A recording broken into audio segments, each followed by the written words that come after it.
33. Man's highest good. There was a time when the summum bonum, the supreme good, was not only the highest and ultimate goal of human conduct, but also the major concern of ethical theory by philosophers. The formal consideration of the summum bonum has disappeared. The practical concern is more intense than ever, except that it is now a political and sociological rather than a philosophical concern. The Marxist and Fabian socialist versions of the summum bonum have largely displaced the scholastic and Calvinistic concepts. Hausier's comment on the summum bonum makes clear the problem from the standpoint of modern philosophy. A term applied to an ultimate end of human conduct, the worth of which is intrinsically and substantively good.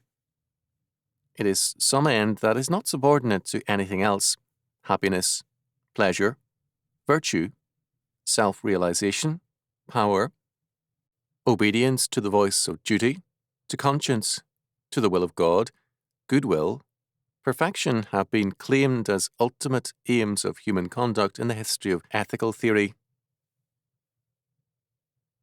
Those who interpret all ethical problems in terms of a conception of goods they hold to be highest ignore all complexities of conduct, focus attention wholly upon goals towards which deeds are directed, restrict their study by constructing every good in one single pattern, center all goodness in one model, and thus reduce all other types of good to their model. What Hausier is in effect saying is that, since he does not believe in the sovereign God, there is therefore no possible focus or center of life. The universe is for him a blindly evolving and rather miscellaneous collection of things. Since things have no coherence, they can have no focus, and to speak therefore of a supreme good is to be both arbitrary as well as to ignore all other aspects of reality. Logically, in fact, Hausier can only speak of a relative good, never of an absolute good, nor of a pattern or purpose to life. The answer thus must be sought elsewhere. At the beginning of his Confessions, St. Augustine declared of God, "Thou hast formed us for thyself, and our hearts are restless till they find rest in thee." Clearly, for Augustine, God and God alone is man's highest good. Previously, in pagan thought, man's supreme good had been seen in humanistic terms. Usually, the supreme good was a statist social order which was assumed to be the incarnation or manifestation of justice. The individual and his will was also seen as the highest good. The history of the ancient world is the wreckage of these faiths. With biblical faith, a new and different concept of the supreme good dominated life and philosophy. Bavinck has described the problem of man's highest good very aptly. The conclusion, therefore, is that of Augustine, who said that the heart of man was created for God and that it cannot find rest unless it rests in his Father's heart. Hence, all men are really seeking after God, as Augustine also declared, but they do not all seek him in the right way, nor at the right place. They seek him down below, and he is up above. They seek him on the earth, and he is in the heaven. They seek him afar, and he is nearby. They seek him in money, in property, in fame, in power, and in passion. And he is to be found in the high and the holy places, and with him also that is of a contrite and humble spirit. Isaiah 57:15. But they do seek him if haply they might feel after him and find him. Acts 17:27. They seek him, and at the same time they flee him. They have no interest in a knowledge of his ways, and yet they cannot do without him. They feel themselves attracted to God, and at the same time repelled by him. In this, as Pascal so profoundly pointed out, consists the greatness and the miserableness of man. He longs for truth and is false by nature. He yearns for rest and throws himself from one diversion upon another. He pants for a permanent and eternal bliss and seizes on the pleasures of a moment. He seeks for God and loses himself in the creature. He is a born son of the house, and he feeds on husks of the swine in a strange land. He forsakes the fountain of living waters and hews out broken cisterns that can hold no water. Jeremiah 2:13. He is as a hungry man who dreams that he is eating, and when he awakes, he finds that his soul is empty. And he is like a thirsty man who dreams that he is drinking, and when he awakes, finds that he is faint, and that his soul has appetite. Isaiah 29:8. Before going further, let us note that some would say that Bavinck's statement is beautiful in language and poor in fact. For to what extent can it be said to apply to the modern man or to tribal men in backward cultures? These men seem to give no evidence of a burning need to know God. Clearly, they are not interested in the living God, but their lives nonetheless are given over to the service of a God, a false God. Portnoy's complaint is an example of a sickly mysticism of sex in which the female genital organs are like a magnet draining the man with an insatiable urge. The urge is not physical sex, nor is it psychological. It is a mystical, religious urge which only intensifies itself because it can never be satisfied. The result is mania and radical discontent. The same moral sickness marks primitive cultures, which are really decadent ones.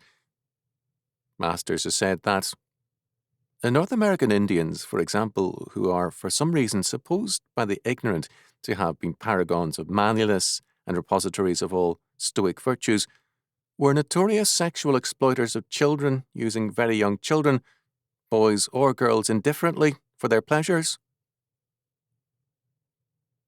In my own experience among Indians, I saw that the Indians, a people of mental abilities and caliber, usually were, unless Christian, so radically absorbed with sex at all ages that it was a detriment, together with liquor, to effective action as individuals. This absorption increased with age and was not psychological, but rather religious. Behind this absorption lies a deeper problem than sex. It is the apostate religious dream of man to be his God, to be his own God, determining good and evil for himself. The more man's science gives him power, the more his sexual immorality gives him sexual freedom, and the more his revolt from God leaves him free to follow the imagination of his heart, the more insatiable he becomes.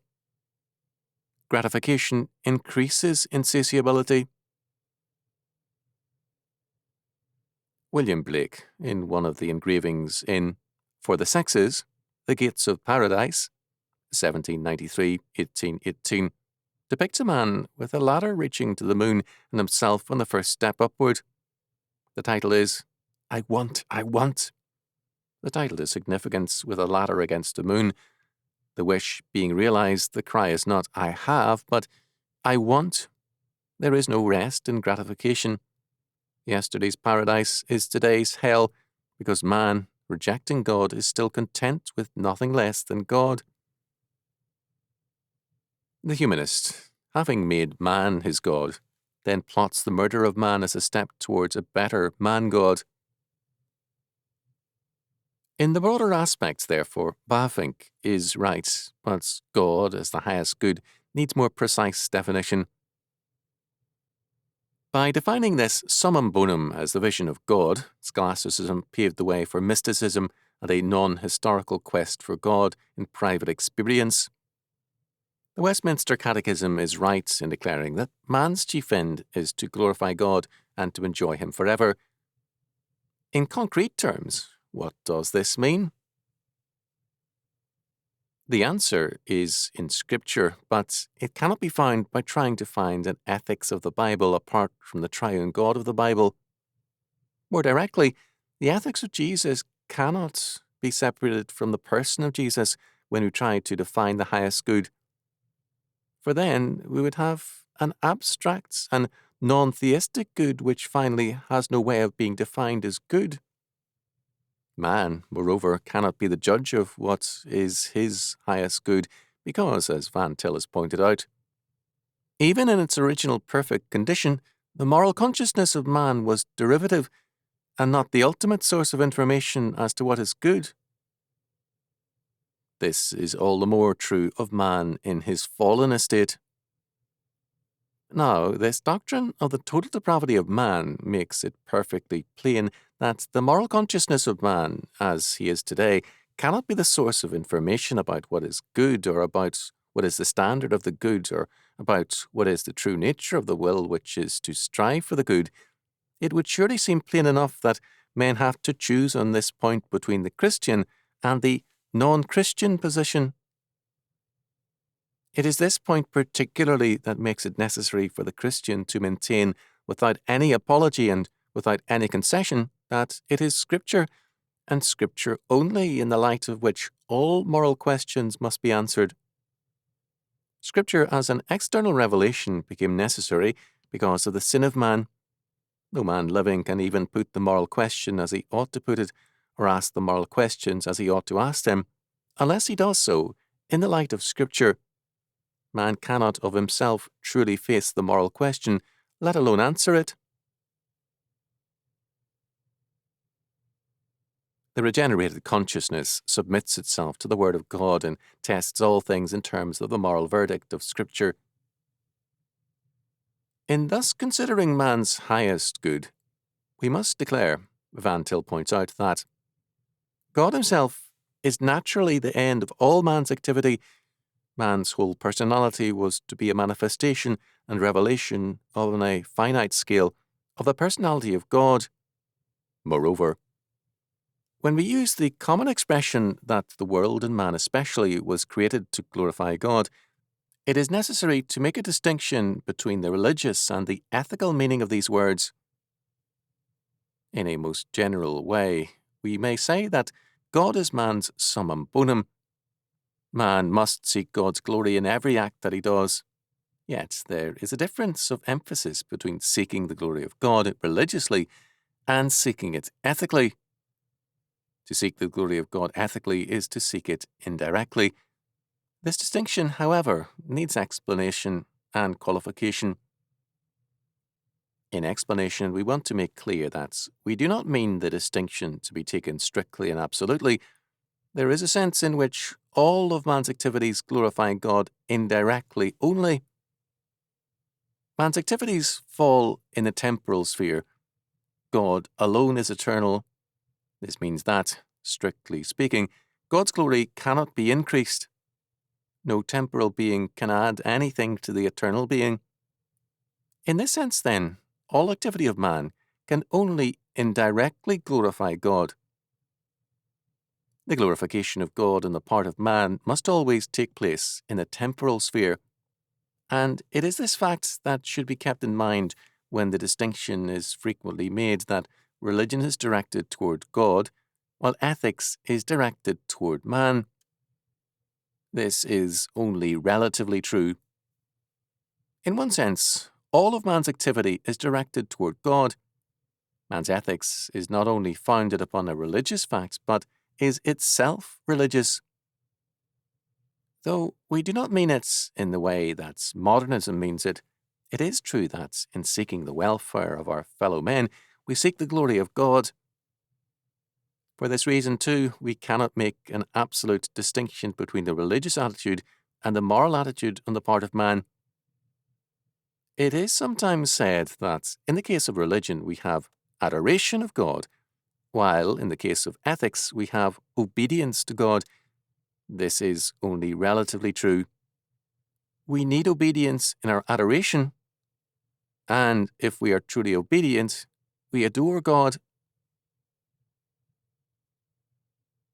The kingdom of God is man's highest good.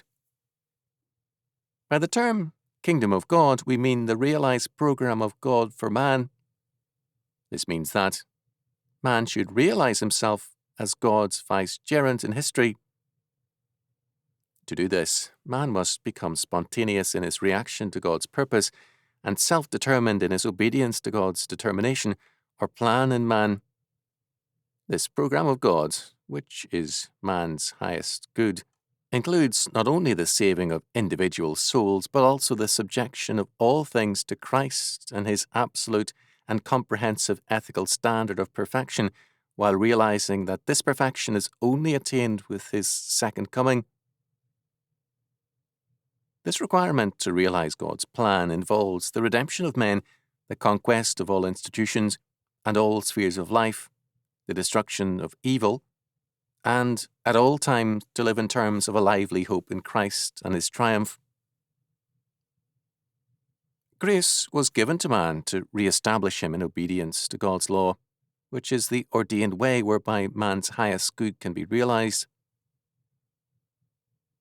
To cite Van Til's excellent analysis again, as both the Old and the New Testaments teach that the summum bonum cannot be reached except by the complete destruction of all evil, so both give us a standard in which not one bit of evil is tolerated, but evil must be completely destroyed.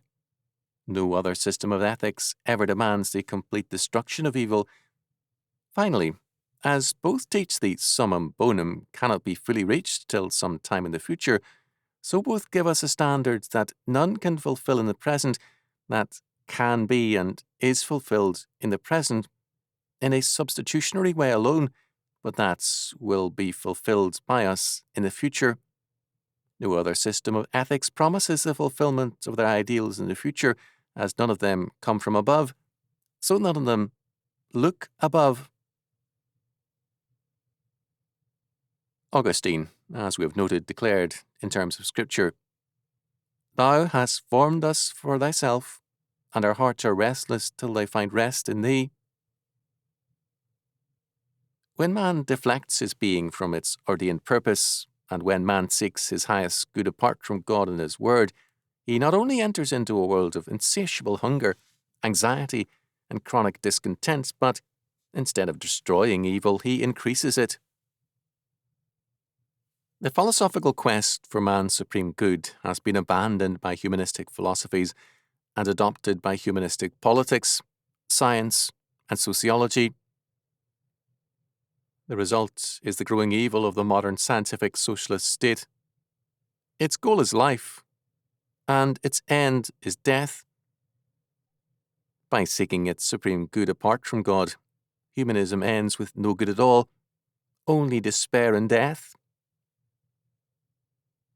Biblical faith does not despise the lesser forms of the good. It is a serious error to read Matthew 6:24-31 as in any sense a condemnation of food, clothing, shelter, planning, or any other material good. Rather, the promise is that if we seek first, or essentially, the kingdom of God and his righteousness, all these things shall be added unto you. Matthew 6:31. These lesser aspects of the good can only be truly realized as the supreme good is sought. The kingdom of God and its law order will give us that stable society in which our tomorrows are made stable by the certainties of a godly law order. Instead of fretting about tomorrow, we take care of today's problems and evils under God's law. That same law assures us that our labours are not in vain in the Lord, and that food, clothing, and shelter in a godly society come readily to those who work and to exercise providence. Thus, to establish God's kingdom in our midst is to assure ourselves of the lesser goods, and of a society in which every man dwells safely under his vine arbour and under his fig tree